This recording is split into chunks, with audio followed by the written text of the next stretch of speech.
Hello बच्चों, आज हम करने जा रहे हैं क्लास 5th का chapter 9 that is nervous system. तो हम ऑलरेडी बच्चों ब्रेन के बारे में पढ़ चुके थे कि ब्रेन के कितने पार्ट्स होते हैं। ब्रेन के 3 पार्ट्स होते हैं, तो उनके नाम क्या हैं? Cerebrum, cerebellum and medulla. तो बच्चों हमने पढ़ा था कि सेरिब्रम कौन सा पार्ट होता है? सबसे लार्जेस्ट पार्ट होता है ब्रेन का। ठीक है, फिर हमने सेरिबेलम के बारे में पढ़ा था जिसे कहा जाता है लिटिल ब्रेन, और मेडुला को कहा जाता है ब्रेन स्टेम। ठीक है, हम यहाँ तक पढ़ चुके हैं। आज हम ब्रेन के अलावा नर्वस सिस्टम का दूसरा भाग पढ़ेंगे दैट इज़ स्पाइनल कॉर्ड। तो बच्चों कई बार एग्ज़ाम में यह भी पूछा जाता है कि ह्यूमन ब्रेन का जो वेट है वो कितना होता है। तो ह्यूमन ब्रेन का जो वेट होता है वो होता है 1.4 kg। तो यह इम्पोर्टेंट क्वेश्चन है जो कॉम्पिटिटिव एग्ज़ाम्स में भी पूछा जाता है, तो आपको पता होना चाहिए। Let's start with the spinal cord. ठीक है बच्चों, हमने अभी तक ये पढ़ा था कि ब्रेन के अलावा नर्वस सिस्टम के अंदर हमारा स्पाइनल कॉर्ड भी आता है। स्पाइनल कॉर्ड कैसे होता है बच्चों कि जो ब्रेन है, हम ब्रेन को पहले दोबारा से रिकॉल कर लेते हैं कि ब्रेन के अंदर हमने पढ़ा था कि सबसे जो बड़ा भाग होता है दैट इज़ सेरिब्रम। तो उसी के नीचे क्या होता है? सेरिबेलम। और यहाँ पर हमारा क्या होता है? मेडुला। और मेडुला के जस्ट नीचे हमें क्या देखने को मिलता है? स्पाइनल कॉर्ड, जो कि आप इमेजिन कर सकते हैं जैसे एक रस्सी होती है, इसी तरह से स्पाइनल कॉर्ड हमारे जो बैक में प्रेजेंट होती है। तो आप यहाँ पर फिगर भी देख सकते हैं। फिगर के अंदर हम क्या क्या देख रहे हैं? हम ब्रेन देख रहे हैं जो कि हमें रेड कलर में दिखाई दे रहा है। तो ये रेड कलर में क्या है? ब्रेन। और यहाँ से लेकर जो यहाँ तक हमें दिखाई दे रही है वो क्या है? Spinal cord. तो बच्चों आप कहोगे ये तो बैकबोन होती है। Yes, you are right. हमारे जो रीढ़ की हड्डी होती हैं पीछे की तरफ बैकबोन होती है, वह एक तरह से एक के नीचे ऐसे रिंग्स की तरह अरेंज होती है। ठीक है, और उसी के अंदर से रस्सी नुमा, आप इमेजिन कर सकते हो रस्सी, जैसे जूट की रस्सी होती है ना, ऐसे रस्सी की तरह एक पतली सी स्पाइनल कॉर्ड बीच में से निकल रही होती है, जैसे आप देख रहे हो। ये बैकबोन एक्चुअल में करती क्या है? यह इस स्पाइनल कॉर्ड को प्रोटेक्ट करके रखती है ताकि इस पर कोई इंजरी या चोट ना लग जाए। ठीक है, जैसे हमारे लंग्स को ये रिब्स कवर करके रखती हैं, इसी तरीके से जो स्पाइनल कॉर्ड होती है उसको कौन कवर करके रखते हैं? ये जो बैकबोन की हड्डियां होती हैं। ठीक है, तो आप यहाँ से देख सकते हैं, यहाँ से लेकर जो ये बीच के अंदर आप देख रहे हो स्ट्रक्चर, ये एक्चुअल है क्या? ये हमारी है स्पाइनल कॉर्ड। ठीक है बच्चों, तो ब्रेन और spinal cord together made nervous system.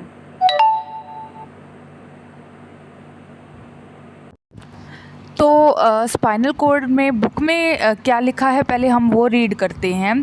Spinal cord, this is a thick bundle of nerves that extends from the brain stem to almost the end of the spine. तो बच्चों बहुत ही आसान है ये लाइन, इसमें घबराने वाली बात नहीं है। बहुत से बच्चे ये टर्म्स देखकर घबरा जाते हैं कि इतनी बड़ी बड़ी टर्म्स हमें समझ में नहीं आ रही। तो आप इसको डायग्राम्स के ज़रिए समझने की कोशिश करोगे तो बहुत ईजी रहेगा। अब यहाँ पर ब्रेन स्टेम लिख दिया गया रदर देन मेडुला। तो अगर आपने पहले ध्यान से पढ़ा हो तो ब्रेन स्टेम किसको कहते हैं? मेडुला को, जो कि किसका पार्ट है? ब्रेन का। मैंने आपको पहले ही बताया था कि जो हमारा ब्रेन है, जैसे फर्स्ट हर बार मैं आपको ड्रॉ करके दिखा रही हूँ ताकि आपको आसानी रहे। सेरिब्रम, सेरिबेलम या फिर मेडुला, और नीचे क्या है? Spinal cord. अब हमने पढ़ा था कि जो मेडुला है उसको ब्रेन स्टेम भी कहा जाता है, और मेडुला ही है जो क्या करता है, जिसके साथ क्या अटैच होती है? Spinal cord.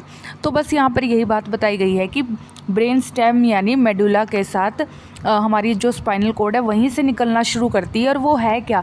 जैसे मैंने आपको बताया था ना, एक रस्सी होती है जिसमें बहुत सारे थ्रेड्स होते हैं, एक तरह से फाइबर्स होते हैं।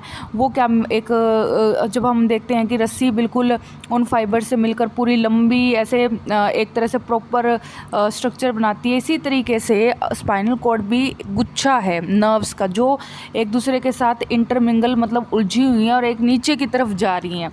ठीक है, तो इसको स्पाइनल कॉर्ड को याद रखने के लिए आप जस्ट एक जूट की रस्सी को इमेजिन करें। This is a thick bundle of nerves. यह एक गुच्छा है नर्व्स का जो कहाँ जा रहा है? जो यहाँ मेडुला से होते हुए या ब्रेन स्टेम से होते हुए नीचे की तरफ जा रहा है। ठीक है। Nerves from the various parts of the body joint it from either side of the vertebral column. तो बच्चों जितनी भी नर्व्स होती हैं हमारी बॉडी की, वो सब आके किससे अटैच होती है, हमारी स्पाइनल कॉर्ड से। ठीक है, नीचे की जो बॉडी की नीचे की नर्व्स है वो कहाँ अटैच हो रही हैं, हमारी आकर स्पाइनल कॉर्ड के साथ। तो यहाँ पर आपको बताया गया है कि तो बच्चों यहाँ पर जो वर्टिब्रल कॉलम की बात की गई है वो है क्या, वो हमारा जो ये पीछे की तरफ बैकबोन है, जो ये हड्डियों का ढांचा, इसे वर्टिब्रल कॉलम कहा जाता है। ठीक है, तो अगर मैं पीछे की बॉडी ड्रॉ करूँ किसी भी व्यक्ति की, तो आप देख सकते हैं कि यह किसी व्यक्ति की बैक साइड है। तो यहाँ पर ये क्या है, ये बैकबोन है। ठीक है, यहाँ बीच में से होते हुए क्या गुजर रही है, स्पाइनल कॉर्ड। और जो हमारे हाथ हैं, बॉडी है साइड की, वहाँ से क्या आ रही है, नर्व आ रही हैं। और ये वे नर्व किससे जुड़ रही हैं, वो जुड़ रही हैं हमारी स्पाइनल कॉर्ड के साथ। इस लाइन में यही कहा गया है। तो nerves from the various part of the joint it from either side of the vertebral column, मतलब वर्टिब्रल कॉलम के यहाँ से भी और यहाँ से भी क्या आ रही हैं, नर्व्स आ रही हैं। Thus the spinal cord act as the main transmission unit of that messages from the brain to the rest of the body and vice versa। तो बच्चों स्पाइनल कॉर्ड ना एक आप कह सकते हैं कि मैसेंजर की तरह है।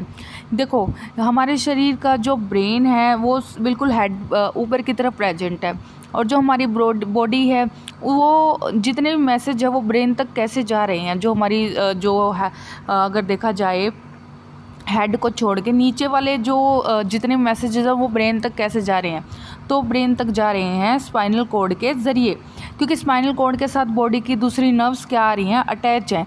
तो मैसेज को लेकर आ रही हैं, किसको दे रही हैं, स्पाइनल कॉर्ड को। और स्पाइनल कॉर्ड कहाँ पहुँचा रही है, ब्रेन को। और ब्रेन भी जो मैसेज अभी हमें क्या करना है क्या नहीं, सबसे पहले किसको दे रहा है, स्पाइनल कॉर्ड को। और वही मैसेज फिर से किसको जाएंगे, नर्व्स को। और वो मैसेजेस जो भी काम करवाना होगा तो वो मैसेजेस स्पाइनल कॉर्ड के ज़रिए ही जा रहे हैं। तो इससे हमें क्या पता लग रहा है कि जो मैसेज ब्रेन से आ रहे हैं या बॉडी के नीचे वाले भाग से आ रहे हैं, तो वो ट्रांसमिट हो रहे हैं किसके ज़रिए, ट्रांसमिट हो रहे हैं स्पाइनल कॉर्ड के ज़रिए। ठीक है बच्चों। तो वाइस वर्सा होता है कि उल्टा, मतलब ब्रेन से मैसेज स्पाइनल कॉर्ड के जरिए बॉडी के दूसरे हिस्सों तक जा रहे हैं, और बॉडी के दूसरे हिस्सों से जो मैसेज ब्रेन तक जाने हैं वो भी स्पाइनल कॉर्ड के जरिए ही होते जा रहे हैं, इसलिए यहाँ पर लिखा हुआ है वाइस वर्सा। तो नर्व्स क्या होती हैं, nerves work like telephone wires. तो हम पहले ही पढ़ चुके हैं। नर्व्स क्या करती हैं, जो मैसेज होते हैं हमारे शरीर के, जैसे हमने एक पानी का गिलास उठाना है, तो हम पानी का गिलास उठाने के लिए पहले क्या हाथ बढ़ाते हैं, तो पहले ब्रेन हमें ऑर्डर देता है कि अब हाथ बढ़ाना है, हमने पानी पीना है। तो वो ब्रेन तक वो मैसेज कैसे गया कि हमें थर्स्ट लगी है, हमें पानी पीना है, तो मैसेज गया नर्व्स के जरिए। और नर्व्स क्या होती है, लंबी लंबी टेलीफोन वायर्स की तरह लंबी लंबी जो हमारे शरीर के अंदर प्रेजेंट होती हैं, बिल्कुल थ्रेड लाइक स्ट्रक्चर होती है, जो लंबी सी टेलीफोन वायर्स की तरह लंबी लंबी एक दूसरे से जुड़ी होती है, और इनका कनेक्शन कहाँ तक होता है, स्पाइनल कॉर्ड तक। All messages to and from the brain are carried by nerves. सभी मैसेजेस किसके द्वारा एकत्रित किए जाते हैं, नर्व्स के द्वारा। There are 3 types of nerves in our body. तो जो ये नर्व्स होती हैं ये भी 3 प्रकार की होती हैं। कौन कौन सी, sensory nerves, motor nerves and mixed nerves. तो बच्चों सेंसरी नर्व से आपको समझ में आ गया होगा, जो हमारी सेंसरी मैसेजेस को, सेंस हमारे अंदर सेंस ऑर्गन्स होते हैं ना, जैसे स्किन होगी, टंग होगी, ईयर हो गया और आइज़ हो गए, सभी के हैं सेंस ऑर्गन्स हैं।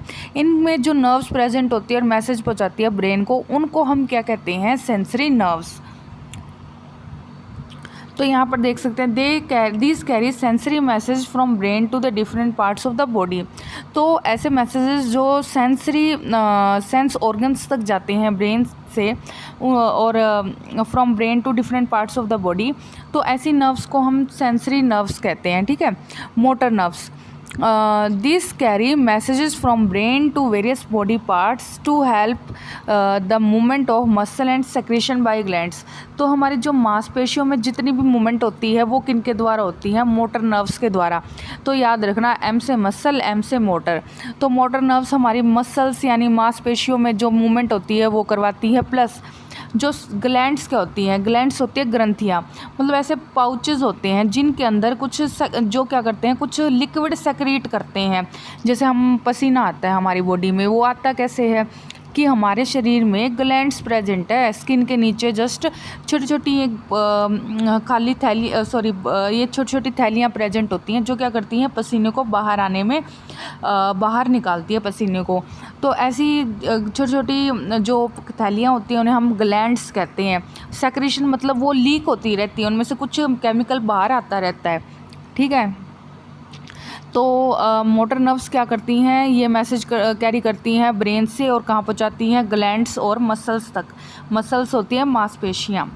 अब होती है mixed nerves, this carry messages to the brain as well as bring orders from it and they act as a connector between the sensory nerves and the motor nerves. तो बच्चों क्या होता है कि सेंसरी नर्व्स और motor nerves के बीच में जो कनेक्टिंग लिंक होता है वो कौन सा होता है, मिक्स्ड नर्व्स। उन्हें हम मिक्स्ड नर्व कहते हैं, ठीक है।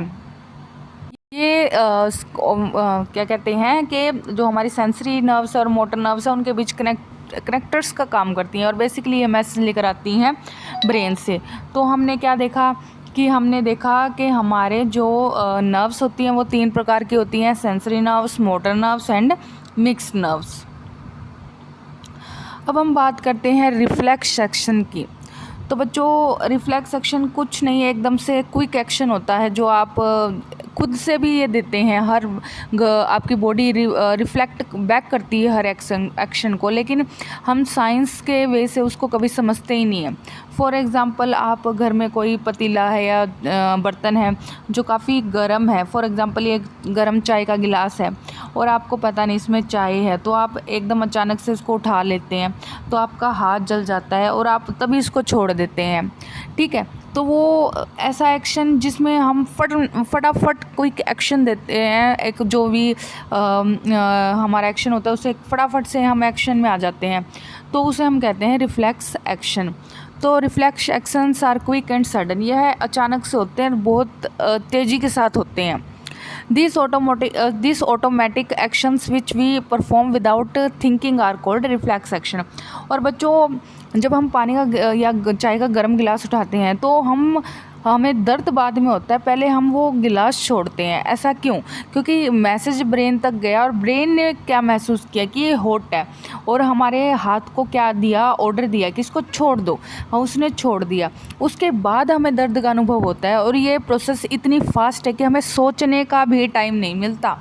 तो इसलिए कहा जाता है कि यह ऐसे एक्शन है जिसमें हम सोचने का भी टाइम नहीं मिलता, फटाफट से हम कर देते हैं और हमारी सभी की बॉडी में ये रिफ्लेक्स एक्शन हमें देखने को मिलते हैं। When you accidentally touch a hot object, you at once cry out in pain and quickly remove your hand away from the object। तो यही बात यहाँ पर बताई गई है। जब आप अचानक से कोई गर्म बर्तन उठाते हैं तो आपको एकदम से पहले हाथ हटता है, फिर आपको गर्म चीज़ का अनुभव होता है। तो ये सब कैसे होता है? ब्रेन के ज़रिए, और इन एक्शंस को हम कहते हैं reflex action. This is a reflex action where the message is not transmitted to the brain. This actions are controlled by the spinal cord.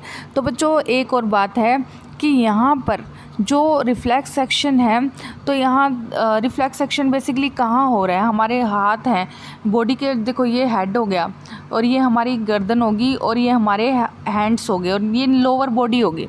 तो लोअर बॉडी में आप समझ सकते हैं कि ब्रेन तो ऊपर बैठा होता है, नीचे क्या होती है? Spinal cord. तो सबसे पहले जो नर्व्स हैं वो मैसेज किसको देंगी? स्पाइनल कॉर्ड को। तो स्पाइनल कॉर्ड ही फटाफट से क्या करती है? रिफ्लेक्स एक्शन करवा देती है। तो उसमें ज़रूरी नहीं है कि जो मैसेज है वो पूरा ऊपर तक ब्रेन तक जाए, फटाफट से स्पाइनल कॉर्ड के ज़रिए ही क्या हो जाता है? हमारा रिफ्लेक्स एक्शन हो जाता है। This actions are controlled by spinal cord. और स्पाइनल कॉर्ड ही जो बॉडी सिर के नीचे वाले जितने भी एक्शंस हैं वो कौन कंट्रोल कर लेती है? Spinal cord. तो it sense danger and takes quick action to save our body. तो इस तरह से स्पाइनल कॉर्ड हमें खतरों से बचाती है और एकदम से क्विक एक्शन परफॉर्म करती है। तो बच्चों आज के लिए इतना ही। डायग्राम को हम नेक्स्ट लेक्चर में इसको रिवाइज करेंगे। आप इसको पढ़िए, चैप्टर बहुत इंटरेस्टिंग है, देखने में टफ लग रहा है लेकिन है बहुत इंटरेस्टिंग क्योंकि ये हमसे जुड़ा है।